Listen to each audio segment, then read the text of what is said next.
Hi, this is Gavin from FE News. I'm here at EPA Live talking to some of the interesting speakers on the stage, to people in the audience to get the latest developments in endpoint assessment.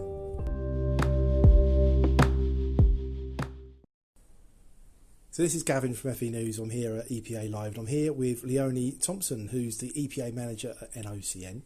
Leonie, can we talk about the processes and the things that go behind EPA, because there's loads of different interaction points that you guys have got. Maybe you can give us a bit of an insight as to what it's like in your role and where EPA is going in the future. Yeah, definitely. So I'm Leonie, I'm the EPA Development Manager at NOCN. So I think we've been delivering endpoint assessment for 2.5 years now approximately, and our key goal is the apprentice, getting the apprentice for endpoint assessment. From a process point of view, we start with the assessment plan and make sure first of all that we can deliver it, and we can deliver it in a consistent, reliable way. And one of our key ways of doing that is speaking to employers, speaking to providers, and working ultimately with other endpoint assessment organisations. So I think a big driver for us since we've started endpoint assessment is making sure that we have really good communications with the Institute for Apprenticeships, that we always speak to the ESFA, and I think that's what's kind of been really good for us in the last couple of years. As an organisation, we are constantly asked to give input on endpoint assessment delivery, key changes that could happen, and I think that has been our success over the last couple of years.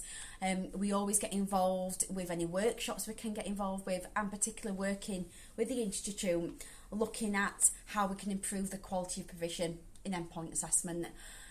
Ultimately for us, it's getting employers and getting providers to all work together to getting that apprentice through the endpoint assessment. But there has been challenges, there always is challenges, but we are here to make things best, get apprentices through and up the quality of provision of endpoint assessment, and that's our ultimate goal. Get them apprentices, get them on merits, get them on distinctions, and we love events like EPA Live to get to meet some fabulous employers as well. Can we talk about, obviously you're engaging a lot with providers, with employers, with different EPAOs, the different bodies like IFA and ESFA. What tips do you have to help providers and employers to have successful endpoint assessment? Yeah, definitely. So the key thing, and this has always been kind of clear, is engage with an endpoint assessment organisation early. So first of all, make sure the employer and the training provider has understood the assessment plan and the apprenticeship standard. Sometimes it's not the easiest things to understand, so get in contact with your endpoint assessment organisation, let them support you and guide you in the best way, and that's a key. Until you know what the endpoint assessment looks like, how long it's going to take, what you should be delivering on programme, and what gateway looks like, it's very sometimes hard to kind of structure the endpoint assessment and your on programme. So engage with your endpoint assessment organisation early is key.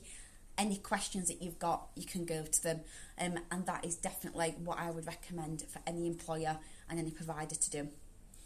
And we're talking about impact for learners, success and quality. Yeah.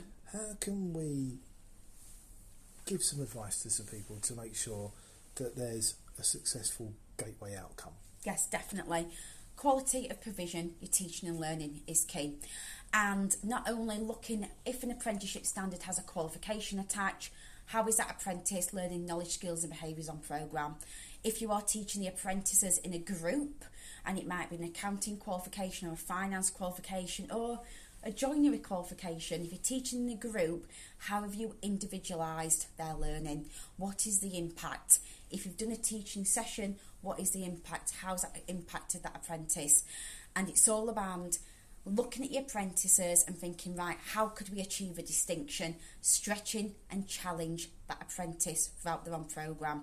Have milestones, make sure they've met knowledge, skills and behaviours, identify areas that they could improve on, and then when you get to that endpoint assessment at the end, is that employer confident? Because if you've constantly reviewed the progress, and the apprentice has, and the provider, endpoint assessment should be fine. But it's always making sure your quality of teaching and learning is the best. And like you say, treat every apprentice as an individual.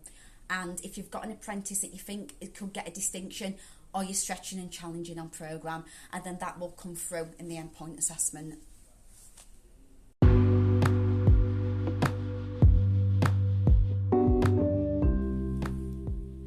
I hope you enjoyed this podcast. Why not click subscribe so you can be informed when the latest next individual podcasts or podcast mini-series from FE News are going to be released.